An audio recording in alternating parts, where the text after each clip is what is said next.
Salawat, your name's I am Ruminous, and we are doing a commentary for the Seas All Goldens. Now, for the first one, this is pretty much just muscle memory. Generally, when these things are about halfway, that's when I about dash.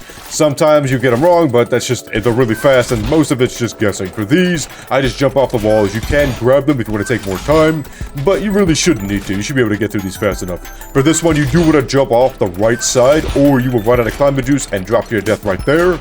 And for the rest of this, same thing. Once this is about halfway, you see me jump. Halfway, you see me jump. And then when this one crosses that little enclave, that's when I drop down. This one, I grab onto the wall here. You don't need to do this, but I just do that as security. Once that's about halfway, I jump. And for this one, you want to wait till it's at the very top before you jump, or you will not have enough height like I just did right there.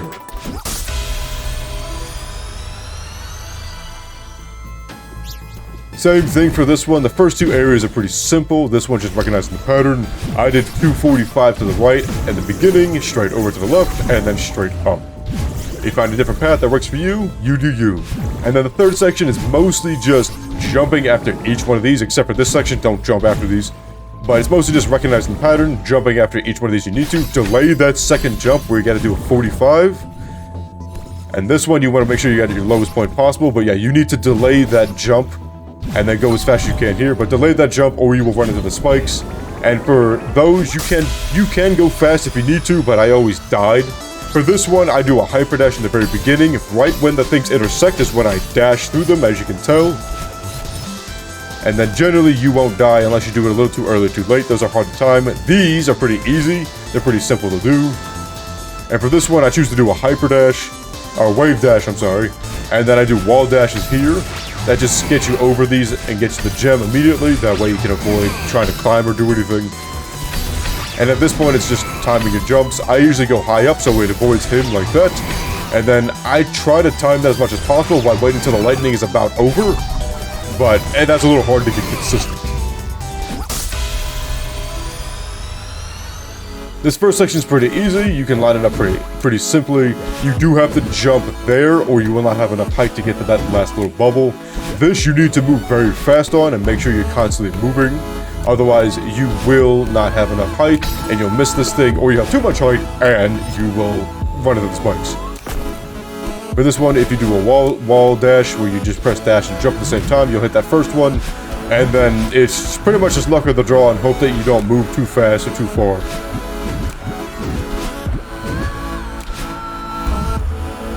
And then as long as you just tap X into each of these, you should have the perfect height and distance to get to each next little platform.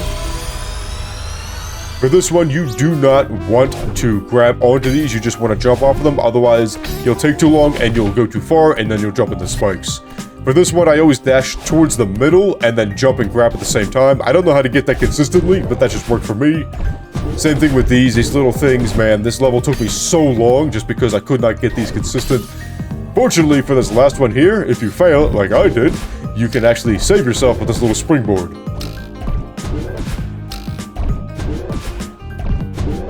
And the rest of this, you can delay these a bit, like you kind of see that I do here. And you can recalibrate and adjust your dashes and jumps as you need to.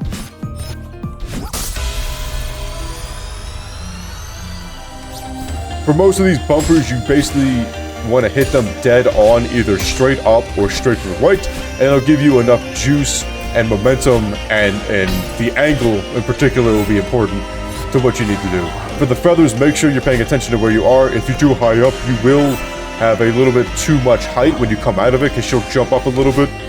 But generally, most of this is just recognizing what to do. It's mostly just a puzzle. It's less arbitrary and just making sure you're paying attention to where you are. For this one, delay the bit, make sure you're down low enough or you will jump into the spikes. Same thing, you'll get a little bit of height when you bounce off of it. And you'll see me do it here too, where I make sure that I'm far enough down that I don't die.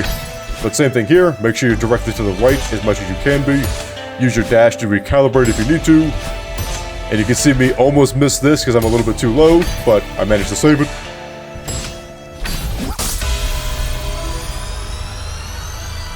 Seven Seas, pretty simple. The first two, again, are very easy. And fortunately for this one, if you do miss any of these, what you want to do is go left as much as you can, and then hold the grab button, and then shoot grab onto a wall, and then make sure you just drop, and you'll hit a gem, and you can save yourself if you need to. Make sure you do 45 of that one to recatch that springboard. And then this last section, much like 6C, is mostly just recognizing what to do.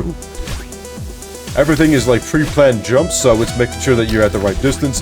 For a lot of these spike walls that they ascend, make sure you're as close to the spikes as possible, or you will not have enough distance when you come out of the dashes. This last one is recognizing what to do, and it is an absolute pain. This last one, we had to do the 245s. Killed me so many times, as you'll see in the very end, because I hypercut all of my, not all of my, but many of my deaths, and it just killed me so many times right there. And then we're on to the last level. Again, the first one is just literally 3 hyper dashes. Tells you what to do. And then for these, you want to stay close to the middle as possible. If you're too high up or too low, it'll rocket you into your death. It'll give you too much speed and angle, much like these bumpers will. So again, the bumpers, stick to the right side as much as you can. And this last session, you don't want to do what I do here, where I do that floor dash, right? Because you'll get too much speed and momentum, and you want these things in the top and bottom to be as close, basically in equal balance as much as possible. If one's too high up, one's too low, you'll die. You won't have enough time to recalibrate, really, so you want to keep these things as much as you can in the middle and out of your way. For this, you can see that I delay this a bit, just so that, once again, I can recalibrate it. This I delay as much as I can, because you need the floor to be as low as possible. And you'll see me delay this bit here too, because you want the floor to be as low as possible, because once again, to get a thing on the ground, you need to get to. And then after that, it's just making sure you don't mess up your hyper dash. You have plenty of time at this point to just do whatever you need to. If you don't make it to the heart and your dash fails, once you hit the heart, you will recover your dash. So you can have that there. Enjoy my deaths. This is very miserable, and I hate my life.